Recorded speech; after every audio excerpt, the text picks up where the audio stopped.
talking about Limerick and the GA circles, we have the start of the National Football League, and for the first time since '07, Limerick are operating in the top two tiers. Back then it was 1A and 1B, but it was a de facto, second tier competition. But they're back after a lengthy wait. We've had to, I think there was three promotions to Division 3 in that time, and obviously there's two relegations with that. But finally back in the big time, and I suppose starting with arguably the second hardest challenge that could be in Division 2, obviously away to Dublin and Croke Park, is, you know, I think that's a difficult challenge for anyone, even Kerry included. But to travel to Derry on a Saturday afternoon in the opening round of the league, considering all that Derry did last year and even starting with McKenna Cup, it's a daunting one for Limerick, but one that, we feel that that's where Limerick football deserves to be at this stage. Yeah, Jack. It's where Limerick football want to be, and I suppose they're really looking forward to it. And it's the first real. Well, it's not the first opportunity this year, but it's an opportunity to test themselves, as you rightly said, against what are perceived to be the best in the division.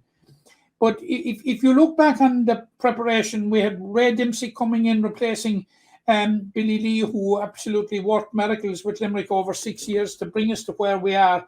And now we have Ray Dempsey picking it up, and he probably will be very happy, Jack, with the month of January, despite the fact that they were beaten in the McGrath Cup final, because I think we spoke about it briefly last week, whereby we were saying that the way that the games fell, no disrespect to Waterford, you played a Division 4 team first, and then you went up a step and you played a Division 3 team in Tipperary, and then in the McGrath Cup final, which the outcome of which was disappointing from a Limerick point of view. But you were immediately benchmarking yourself against a team in your own division for this year. But you're absolutely right that I would say that from this remove, and there hasn't been a ball kicked in Division 2 yet, but it would appear to me, and I agree totally with you, that Derry and Dublin are probably the two standout teams. Yeah. So you to a certain degree, you'll go with more hope than confidence to Derry. Like Derry, as Ray Dempsey said in the aftermath of the McGrath Cup final, was that they're in the four top teams in the country, beaten in the All-Ireland semi-final last year. But there's a little caveat. It's the first round of the league, Jack. And you just wonder how this whole thing with the Glen and the All-Ireland final, and now we understand from this morning that Glen have rightly objected, but it shouldn't have come down to that, because I honestly think that the GAA should have taken the bull by the horns. Their regulation were breached in front of everybody on an All-Ireland final day, and they should have gone about and dealt with it, rather than this cop-out in the hope that Glen may not object. So yeah, I'll cut across you there on the Glen, because I do want impact on Derry. You just wonder, and one of their key players is a Glen player, and that's Conor Glass.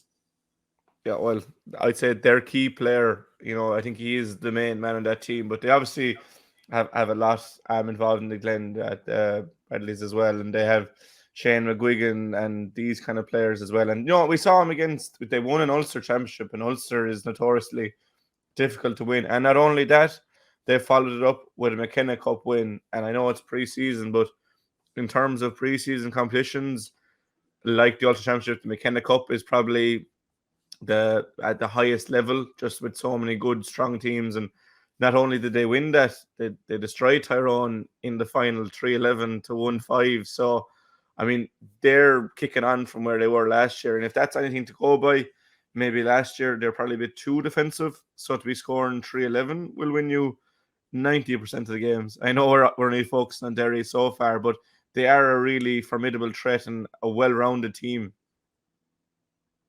Oh, absolutely. And it's just no harm to put it into context, Jack.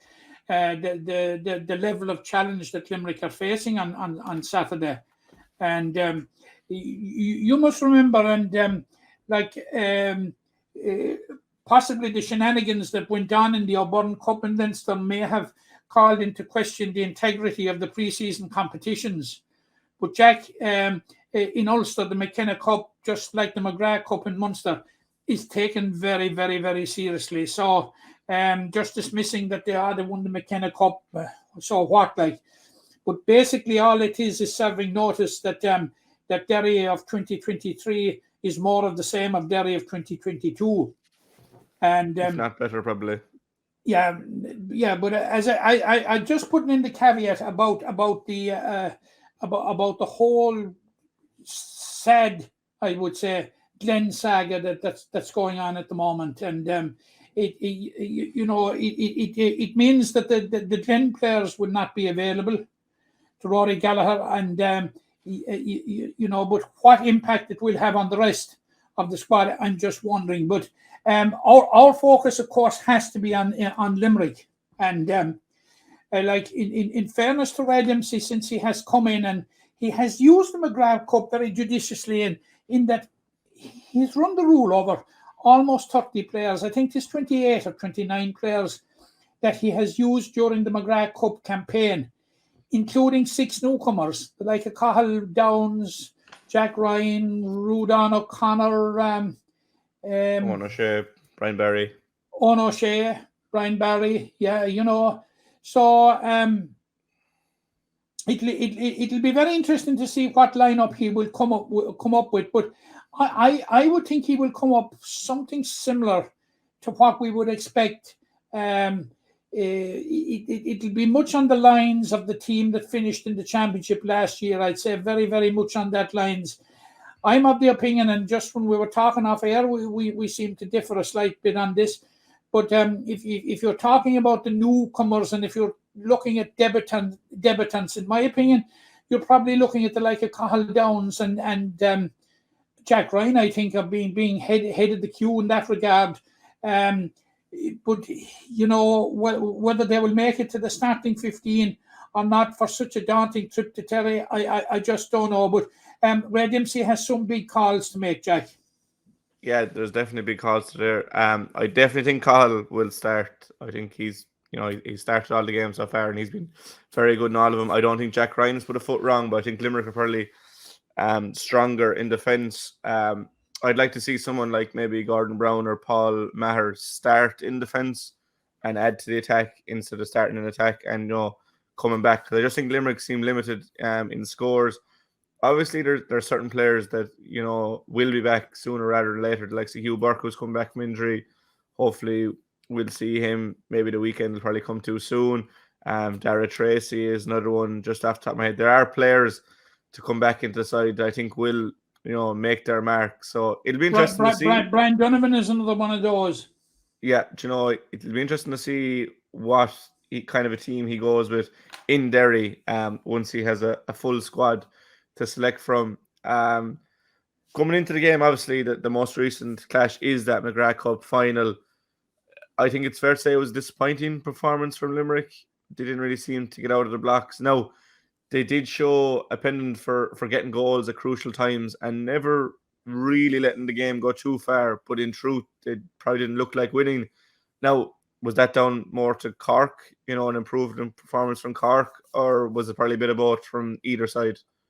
The bit of both, but Jack, I would attribute quite a bit of that now to an improvement in the Cork team. There seems to be much better organisation, much better focus about the Cork team this year. And of course, Cork got a right fright in Division 2 last year because they're extremely lucky to be in Division 2 because were it not for a win over Offaly on the last day of the season last year, they'd be playing their trade in Division 3 this year. So they've obviously learned and they've hit the ground running now. They are probably a bit more time down the road, and I think Ray Dempsey alluded to it in terms of preparation than Limerick were. So that could be a factor. But what what's very heartening for Limerick, and I'm thinking of the like of Cian Sheehan, and people would say I'm always talking about Cian Sheehan, but he's an outstanding footballer. The like of Cian Sheehan and Ian Corbett of Newcastle West, like the way they picked up their form despite being involved in that long campaign with Newcastle West right up to the Munster final, and the heartbreak of losing the Munster final the way that they lost it. It doesn't seem to have impact on them now. I think that the way that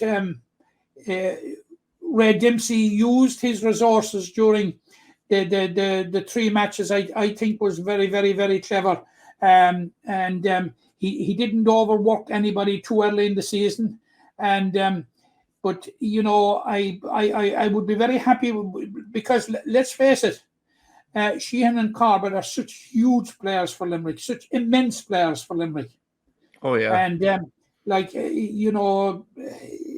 again the other night in the McGrath Cup final, they were again to the fore. So, but I think he's going to. I think if there are to be newcomers or if there are to be debutants, I think it'll be two at the most. Now, your point about Paul Maher and Gordon Brown is absolutely correct. I think now they were tried out and they were tried out as attackers, but I can understand why the manager would want to be doing something like that. 100%, yeah. To see what to see exactly what his resources are all about.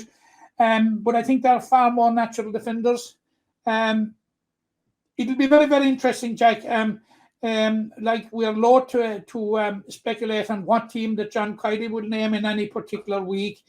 I think we have to see what the thought process of Ray Dempsey is after three games, three very useful games in the McGrath Cup as he heads into a huge challenge up in Derry.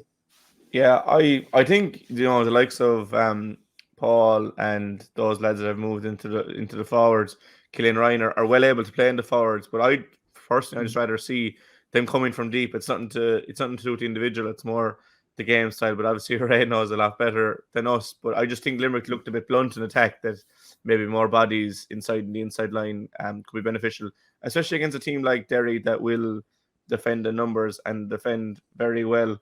But I will ask you to call the three players that we are talking about, Jack, that will not be available. We'll say Dara Tracy, Brian Donovan, and Hugh Burke. Like they're three stalwarts. The three of those would be shoe in all day.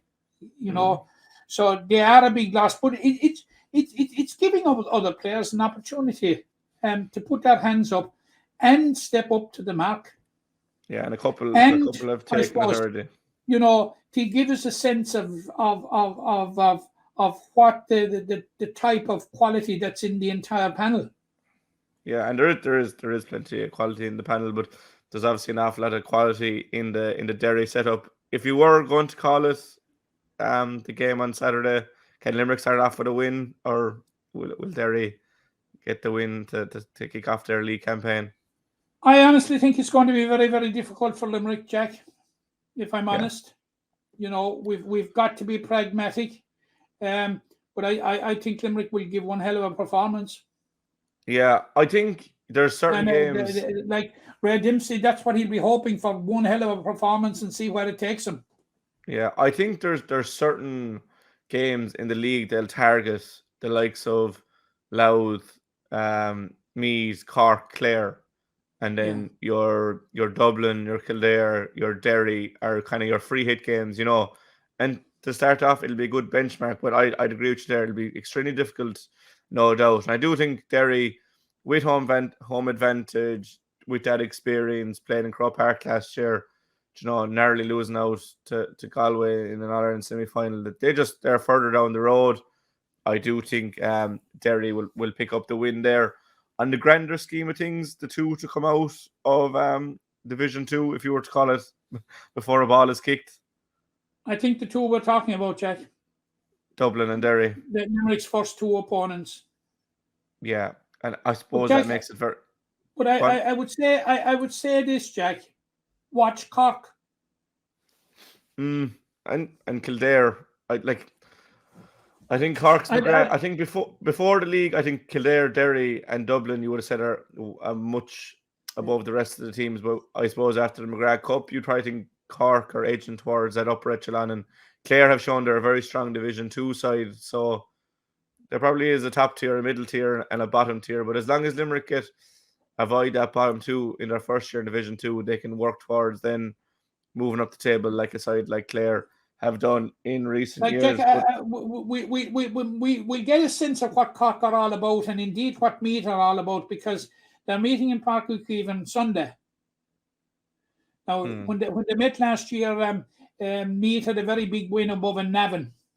So I'm fancying Cork to turn that around and get off to a very good start. Of course, it will be Colm O'Rourke's first league game as manager of Meath, and all that will the hype that will be going with that. But we'll get a sense of what Cork are all about, Jack. I think, and by extension, you know, we'll sort of being able to having benchmarked ourselves against Cork in the McGrath Cup final. It'll give us a sense of the type of challenge that we're facing as well, you know. Yeah, it'll be an interesting game, but that's 3:00 on Saturday in Owenbeg for anyone that's making that long journey up to Derry. With the best of luck to Ray and his side against a very formidable Derry outfit.